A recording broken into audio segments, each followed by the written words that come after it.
Exercice 4. Un exercice sur les suites.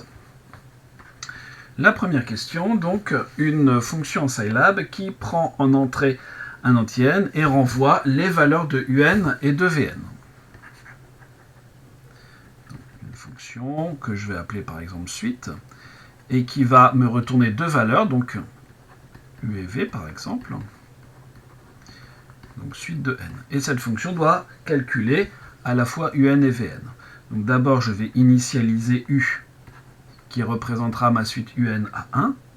J'initialise v qui représente ma suite vn à 2. Et ensuite je vais utiliser une boucle qui va calculer les unes après les autres toutes les valeurs. Donc pour i allant de 1 à n, qu'est-ce que l'on va faire? Eh bien u, il va prendre la valeur u plus v sur 2, ce qui me permettra de calculer un plus 1. Et on a de la chance parce que pour calculer vn plus 1, on n'a pas besoin de un, mais de un plus 1. Et ça nous simplifie pas mal les choses. Donc v, ça sera égal à u qui contiendra ici un plus 1, plus v qui contiendra vn cette fois, divisé par 2. Voilà, on a tout calculé, on peut sortir de la fonction. Donc voilà pour la première question. Deuxième question. Montrez que pour tout n, un égale un quart, vn plus 1 moins un plus 1 égale un quart de un moins vn. Donc on va se donner un anti-n. Voilà, vn plus 1 moins un plus 1, c'est égal à un plus 1, plus vn, le tout divisé par 2, moins... Alors là, il y a plusieurs façons de faire. Soit je remplace un plus 1 par son expression, soit je mets un plus 1, je mets au même dénominateur. Ici, j'ai du un plus 1, du un plus 1, ce qui va me permettre de simplifier. Donc je vais avoir vn moins, ici, j'aurai 2 un plus 1, mais comme j'en avais un ici, il me restera un plus 1. Le tout sur 2. Et là, j'ai pas trop le choix. Hein, il faut impérativement maintenant que je remplace un plus 1 par ce que ça vaut. Donc on aura vn moins un plus vn sur 2, le tout sur 2, donc si je multiplie le numérateur et le dénominateur par 2, j'aurai 2vn, moins un, moins vn, le tout sur 4, c'est-à-dire un quart de 2vn moins vn, moins un. Donc finalement, pour tout entier n, vn plus 1 moins un plus 1 est égal à un quart de vn moins un.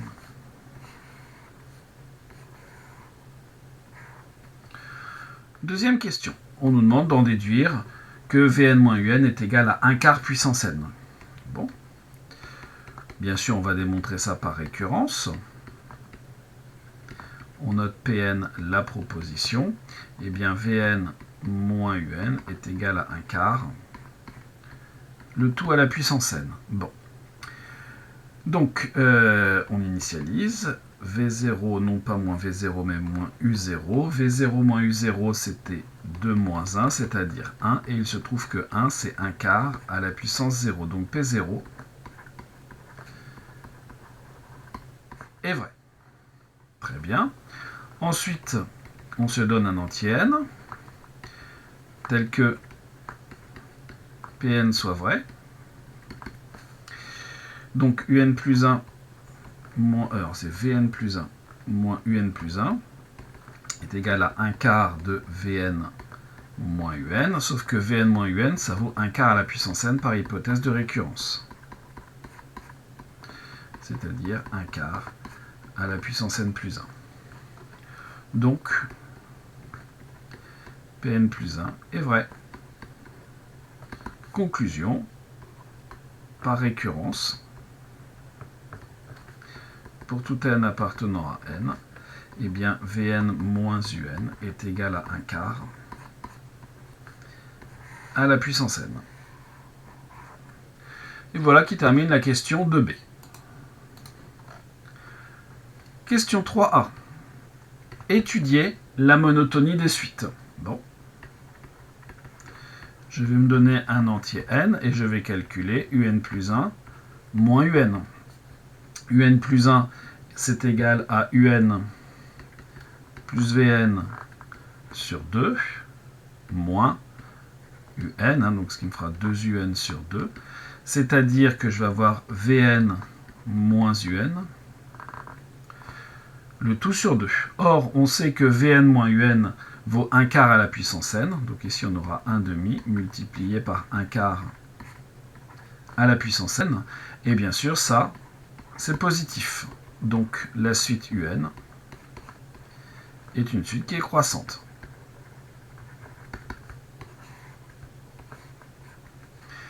Regardons maintenant la suite Vn. Vn plus 1 moins Vn est égal donc à un plus 1 plus Vn sur 2, c'est-à-dire... j'oublie le moins Vn. Donc ça me fera moins 2 Vn sur 2, donc je vais avoir un plus 1 moins Vn. Le tout sur 2, hein. Quand on met au même dénominateur, c'est ce que l'on obtient. Bon, là on est un petit peu embêté parce qu'on a un mélange de un plus 1 et de Vn, mais bien sûr on va pouvoir utiliser le fait que un plus 1 c'est un plus Vn sur 2 moins Vn, le tout sur 2, donc je commence par tout multiplier par 2, on aura un plus Vn moins 2Vn, le tout sur 4, c'est-à-dire un moins Vn, le tout sur 4, ou si vous préférez, un quart de, alors moins un quart de Vn moins un, c'est-à-dire moins un quart multiplié par un quart à la puissance n, et donc ça, c'est négatif, donc la suite Vn est décroissante.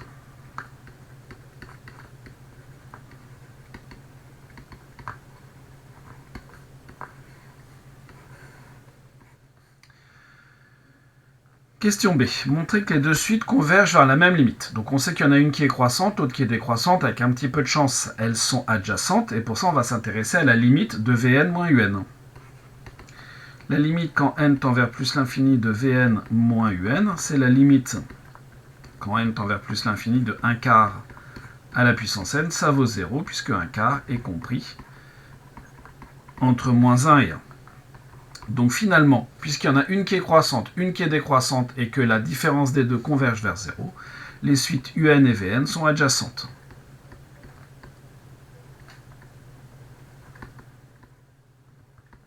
Comme elles sont adjacentes, eh bien, elles ont la même limite L. Elles convergent donc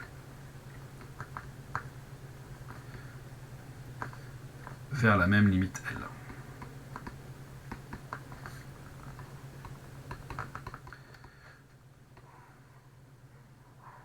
On ne sait pas dire combien vaut cette limite, mais on a cette information.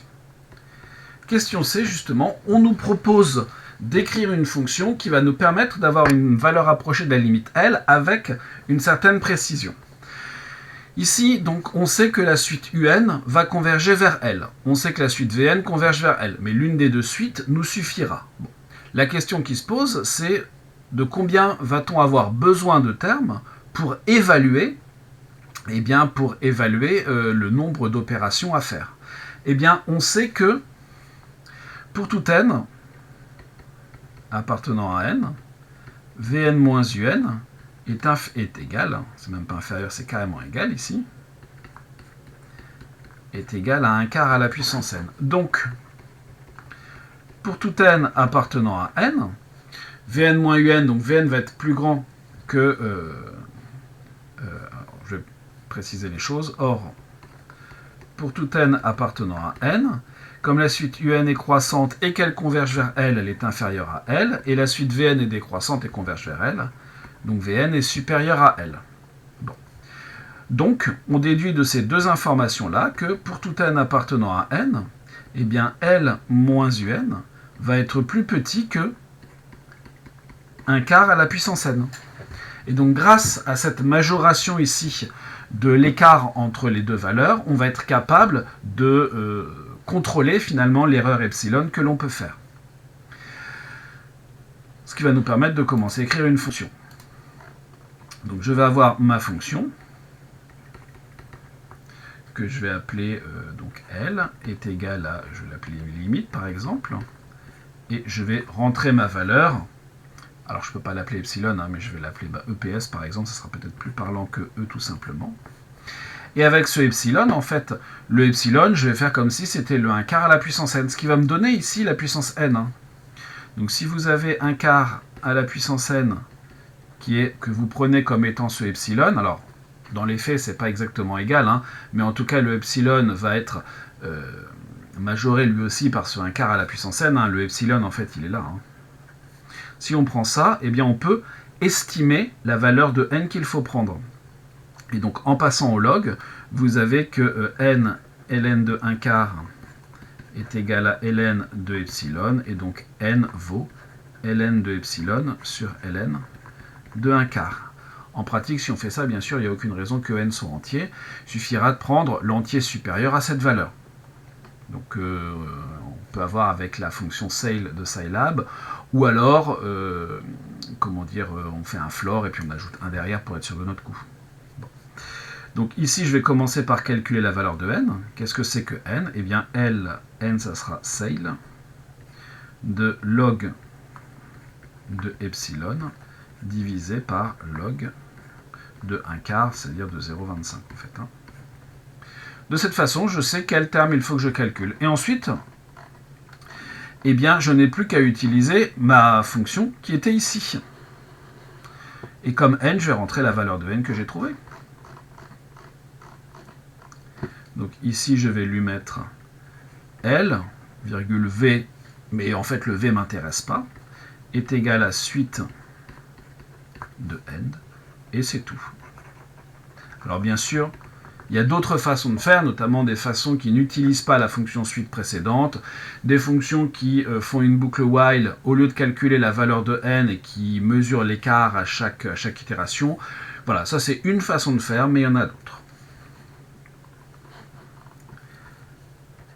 Quatrième question. On va s'intéresser à une série. Donc on pose Sn égale la somme des WK, sachant que les WK c'est VK moins UK. Exprimez Sn en fonction de n à l'aide des propositions précédentes. Sn c'est donc la somme des Wn pour k allant de 0 à n. C'est donc la somme pour k allant de 0 à n des Vn moins Un. Et Vn moins Un, on a dit que c'était 1 quart à la puissance n. C'est donc la somme pour k allant de 0 à n des 1 quart à la puissance n, somme géométrique qui vaut 1 moins 1 quart à la puissance n plus 1, divisé par 1 moins 1 quart. 1 moins 1 quart, ça nous fait 3 quarts. L'inverse de 3 quarts, c'est 4 tiers. Donc 4 tiers multiplié par 1 moins 1 quart à la puissance n plus 1. Donc finalement, pour tout entier n, Sn égale 4 tiers multiplié par 1 moins 1 quart à la puissance n plus 1. Voilà pour la première question. Question B. Montrez que WK égale une certaine formule. Donc je prends K dans n étoiles. Qu'est-ce que c'est que WK? Eh bien WK c'est VK moins UK. Très bien. C'est-à-dire VK, VK, VK, U, K plus 1, moins, plus, pardon, alors il faut faire attention, ici c'est VK, donc on aura UK plus VK moins 1, le tout sur 2, moins UK, et UK, donc on aura UK moins 1, plus VK moins 1, le tout sur 2. Et donc, si je soustrais ça, on va avoir UK moins UK moins 1, VK moins 1 moins VK moins 1 qui va s'en aller. Donc on aura UK moins UK moins 1 sur 2. Donc pour tout K appartenant à n étoiles, WK égale UK moins UK moins 1 sur 2.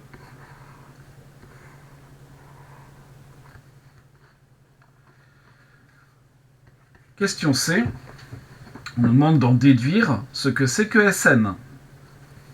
Bon, très bien. soit n appartenant à n. Très bien. Qu'est-ce que c'est que Sn? C'est donc la somme pour k allant de 0 à n des wk. Évidemment, on nous demande d'en déduire, donc je vais utiliser cette formule-là, hein, c'est-à-dire qu'on va voir ici la somme pour k allant de 0 à n des uk moins uk moins 1 sur 2. Alors attention, cette formule n'est valable qu'à partir du rang 1. Donc, hop, plus, ici W0, que je traite à part. Je vais sortir le 2 par linéarité, donc on aura 1 demi, somme pour k allant de 1 à n, des uk moins uk moins 1, plus W0. W0, c'est V0 moins U0, c'est-à-dire que ça va nous faire 1. Donc on aura 1 demi. Cette somme-là, c'est une somme télescopique, donc on aura UN moins U pour k égale 1, donc moins U0, plus 2 moins 1, c'est-à-dire plus 1. Et donc on aura 1 demi, facteur de UN,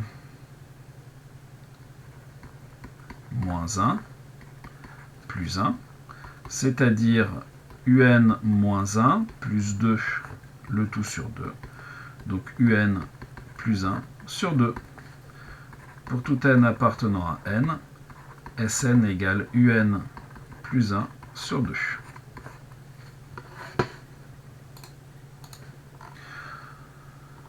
Exprimer alors UN en fonction de n et en déduire la valeur de n. Donc finalement, ce que l'on sait, on a donc deux expressions de Sn. Pour tout n appartenant à n, Sn égale UN plus 1 le tout sur 2 et Sn égale, je remonte ici, on a calculé, c'est là, 4 tiers facteur de 1 moins 1 quart à la puissance n plus 1. 4 tiers facteur de 1 moins 1 quart à la puissance n plus 1. Et donc finalement, ici je vais pouvoir exprimer UN en fonction de Sn. Alors hop, je me donne d'abord un entier n, ça sera mieux rédigé comme ça. Donc 2Sn qui vaut UN plus 1 sur 2, on en déduit que 2Sn moins 1 est égal à UN. Et donc finalement, UN est égal alors à 2Sn, c'est-à-dire 2 fois 4 tiers, 8 tiers, facteur de 1 moins 1 quart à la puissance n plus 1, moins 1. Voilà. Et donc, la valeur de L, de la limite. La limite, quand n tend vers plus l'infini, de 1 quart à la puissance n plus 1, vaut 0, puisque, on l'a déjà dit, 1 quart est compris entre moins 1 et 1, et donc par différence et ainsi de suite. On va en déduire que la limite, quand n tend vers plus l'infini de UN, vaut, donc ici ça va valoir 0, 1 moins 0, 1, 8 tiers moins 1, c'est-à-dire 8 tiers moins 3 tiers, 5 tiers. Donc finalement, L égale 5 tiers. Et donc le UN, on l'avait ici. Et voilà pour cet exercice. Pas de difficulté majeure, des choses sur les suites, une série un peu cachée, puisque finalement Sn c'est jamais qu'une somme, une suite de sommes partielles, donc quelque part une série. Voilà pour l'exercice 4.